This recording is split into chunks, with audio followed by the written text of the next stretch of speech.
उत्तर प्रदेश के सभी नए पुराने दिव्यांग विधवा वृद्धावस्था सभी तरह के पेंशनियर का आज 20 अगस्त 2026 के एक नए वीडियो में आप सभी का स्वागत करता हूं। आशा करता हूं आप लोग बहुत अच्छे होंगे।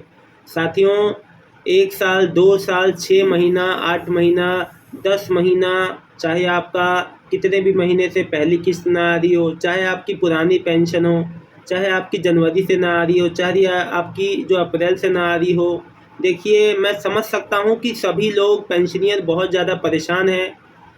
अलग अलग ज़िलों से मेरे पास अलग अलग समस्याएं आ रही हैं। उनके सबकी समस्याएं अलग अलग हैं। किसी का अप्रैल मई जून का नहीं आया तो किसी का अप्रैल मई जून का आ गया, पिछला नहीं आया। यहाँ पे किसी का केस सबका सेम नहीं है। जिस तरह से यूपी में पेंशन व्यवस्था है, ये बहुत ही ज़्यादा चिंताजनक है कि आखिर ऐसा हो क्या रहा है, विभाग में ऐसा क्या अपडेट चल रहा है जिस वजह से अभी तक पेंशन नहीं आई है। कहा तो ये जा रहा था कि जो 80 से 100% वाले दिव्यांगजनों को कि आपका अगस्त के लास्ट वीक में आ जाएगा। देखना बाकी है कि अभी ये कब तक आता है। इस हफ्ते आना चालू होता है कि वो भी नेक्स्ट वीक से जो 23-24 से आना चालू होता है। सबसे महत्वपूर्ण बात ये इसमें सामने आ रही है कि भाई जब सब कुछ सही है, जब सब कुछ सही है, फिर पेमेंट ना आने का मतलब क्या है।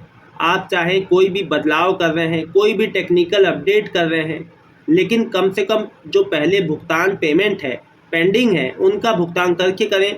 जानकारी दी जाए। पेंशनियर को अपनी ही पेंशन की महीनों से जानकारी नहीं है। मैं आपको बता दूं, ये अभी जैसे ये सब बहुत ज़्यादा चिंताजनक हो जाता है, क्योंकि देखिए सबसे महत्वपूर्ण बात यह है कि सरकार एक तो पहले पेंशन बढ़ने का वादा करती है, वो भी अभी तक नहीं बढ़ता है। जो कह के कहा गया फिर भी नहीं बढ़ा। फिर उसके बाद समय पे पेंशन नहीं आ रही है। अब अभी मेरे को एक अयोध्या साइड से एक अपडेट आ रही है। इसमें एक गांव का जो है अपडेट आया है, एक ग्रामीण क्षेत्र से एक अपडेट आई है, जिसमें मैं आपको बता दूं, लाभार्थियों ने जो है वीडियो से मिले हैं और वहाँ पे जो समाज कल्याण विभाग के अधिकारियों से मिले हैं। वहाँ पे कहा जा रहा है कि भैया 2024 से उनके खाते में कोई किस्त नहीं आई है, लेकिन अभी तक कोई भी उस पर कार्रवाई नहीं हुई है। हर बार कहा जाता है कि अगली किस्त में आ जाएगा, अगली किस्त में आ जाएगा, लेकिन अभी तक कोई भी भुगतान नहीं हुआ है। और यही एक समस्या ये कोई अयोध्या या कोई बाराबंकी या हरदोई या मुरादाबाद बरेली की नहीं है। तमाम जिलों में यही हो रहा है कि कहा जा रहा है अगली किस्त में आ जाएगा, लेकिन आ नहीं रहा है। जिला स्तर पे जो भी अधिकारी हैं, जो भी समाज कल्याण विभाग में काम कर रहे हैं, कार्यरत हैं, उनको क्यों नहीं निर्देशित किया जा रहा है कि जल्द से जल्द जितने भी पेंडिंग लाभार्थी हैं उनका भुगतान हो। सरकार उन लोग को क्यों ज़्यादा से ज़्यादा उस बात के लिए नहीं जो है सबको प्रेरित करना चाहिए, और इस बात के लिए कि भाई जो है जो भी पेंडिंग में है जल्द से जल्द उनका भुगतान हो। ये एक छोटा मोटा कारण नहीं, बहुत बड़ा कारण है, बहुत बड़ी समस्या है कि जिससे भुगतान जो प्रभावित हो रहा है। और मैं आपको बता दूं, ऐसा बिल्कुल नहीं होना चाहिए जो हो रहा है अभी, लेकिन फिर भी सभी लोग अपना जो चुपचाप ये समस्या को, इस चीज़ को फेस कर रहे हैं। लेकिन मैं ये कहूँगा कि समस्या जो है, फिर अभी देखिए लाखों ऐसे पेंशनियर होंगे जो जिनका पेमेंट अभी तक नहीं आया होगा, लाखों, क्योंकि मेरे पास बड़ी संख्या में लोग की कमेंट आ रहे हैं, लेकिन उनको अभी तक अपना जवाब नहीं मिल पाया है कि आखिर हमारा पेंशन अटका तो अटका कहाँ है, किस प्रोसेस पे जाके अटका है। यहाँ पे कोई शुरू अंत तो है नहीं, बहुत ही लंबा प्रोसेस होता है। पेमेंट फाइल तैयार होना, फिर पेमेंट फाइल आगे जो पीएफएमएस तक जाना, पीएफएमएस के थ्रू डीबीटी के माध्यम से बैंक में आना, बहुत एक लंबा प्रोसेस होता है। देखिए मेरा काम केवल आपको सही जानकारी देने का है। पेंशन देने का काम सरकार विभाग का है, जो कि समय पे नहीं मिल पा रहा है। तो मेरी सरकार और विभाग से हाथ जोड़ के मेरी विनती है कि कम से कम समय पे पेंशन देने की कृपा करें, ताकि किसी भी पेंशनियर को कोई भी असुविधा का सामना ना करना पड़े। देखिए बहुत महत्वपूर्ण हो जाता है कि जब भी कोई भी जो लाभार्थी है, कोई भी हो, चाहे जो है ना, तो वो बड़ी उम्मीद से अपनी पेंशन बनवाता है। जैसे कि अभी मेरे से एक लिख रहे हैं हरी बाबू कुशवाहा जी, यह अब देखिए ये बहुत ज़्यादा गुस्सा नाराज़ हैं कि ये ऐसा कैसे हो रहा है कि लोगों का 2-2 साल से पेंडिंग है, वहाँ पे कुछ भी नहीं बताया जा रहा है। बिल्कुल सही बात है, गुस्सा होना जायज़ है। मोहम्मद जैनू जी लिख रहे हैं मुरादाबाद में कब आएगी, पूरी बात लिखा करो, कौन सी पेंशन है।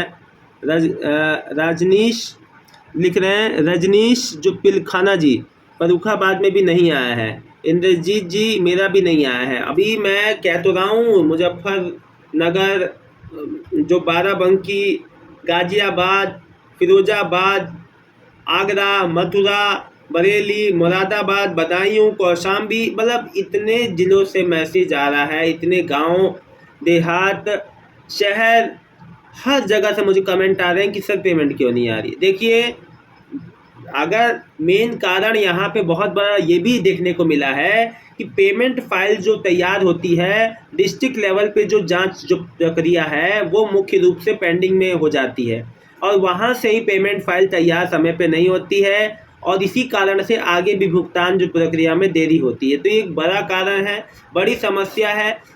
या तो अगर मैन पावर की रिक्वायरमेंट है, मैन पावर कम है, तो सरकार विभाग को उतना मैन पावर करके, क्योंकि देखो बड़ी करोड़ों में पेंशनियर हैं, अगर कोई भी, अब जैसे मान लीजिए कि सरकारी केंद्र राज्य जो कर्मचारी होते हैं उनका एक दिन तनख्वाह 1 महीना रुक जाए तो कितनी समस्या हो जाएगी। लेकिन वहीं सामाजिक सुरक्षा पेंशन के नाम पे महीनों नहीं सालों की देरी हो रही है, वहाँ किसी के जो है कोई समस्या नहीं हो रही, क्योंकि भाई आम जनता है, यहाँ आम जनता की कहाँ सुनी जा रही है। तो सबसे बड़ी बात है, आम जनता ही सब कुछ है, जनता ही है ना। तो यहाँ पे अगर जनता की नहीं सुनी जाएगी तो भी समस्या ही समस्या है। तो मेरा बस सरकार से, विभाग से यही आग्रह है कि आम जनता की समस्या को सुना जाए, जल्दी से जल्दी पेमेंट उनका अग्रसित किया जाए आगे, क्योंकि यहाँ पे अभी जैसे अभी कुछ ऐसे पेंशनियर हैं जिनका जनवरी से नहीं आया है एक भी किस्त, और कुछ ऐसे हैं जिनका जनवरी से मार्च वाला आ गया, अप्रैल से जून वाला नहीं आया। और कुछ माताएं बहनें कह रही थी कि रक्षाबंधन से पहले, जी रक्षाबंधन से इस बार पहले आपको कुछ नहीं मिलने वाला, कोई ऐलान नहीं हुआ कि जुलाई अगस्त सितंबर वाला किस्त आएगा या नहीं आएगा, इस बार नहीं आएगा। और जो दूसरी बात कि आपको आने वाले समय में आपको 1500 मिलेंगे या नहीं, इस पे भी अभी इस बात का जो सस्पेंस है, सस्पेंस इसलिए कह रहा हूँ क्योंकि देखिए अभी सरकार विभाग ने जानकारी देने के बाद भी जब तक नहीं देने का जो है मिला है, तो आप यही समझ लीजिए कि जब तक आपके खाते में ना आ जाए तब तक आप उम्मीद मत करना, ठीक। तो मैं बस, और देखो अपनी ओर से कोई गलती मत करो। अगर आपको मैसेज के जरिए परिवार रजिस्टर की नकल और हाई स्कूल की मार्कशीट जमा करने को कहा जाता है तो आप जमा करा देना, और जिसका 2024 के बाद पेंशन बना है, 24 या उसके बाद, उनको ये काम कराना ही है, ठीक है। जानकारी मैं अप टू डेट आप लोग को देता रहता हूं ताकि आपको किसी प्रकार की असुविधा ना हो। मेरा लक्ष्य ये है कि आप लोगों को किसी भी तरह से कोई भी आपको ये ना हो कि हमारी ओर से कोई मिस्टेक, देखो आपकी ओर से कोई मिस्टेक नहीं हो रही है, आप लोगों ने डॉक्यूमेंट सबमिट कर दिया, आप लोगों ने सब कुछ सही किया है। यहाँ देरी विभाग की ओर से हो रही है जिसमें सबको परेशान होना पड़ रहा है। त्यौहार के 1 हफ्ते पहले तक भी आप लोगों के हाथ खाली हैं।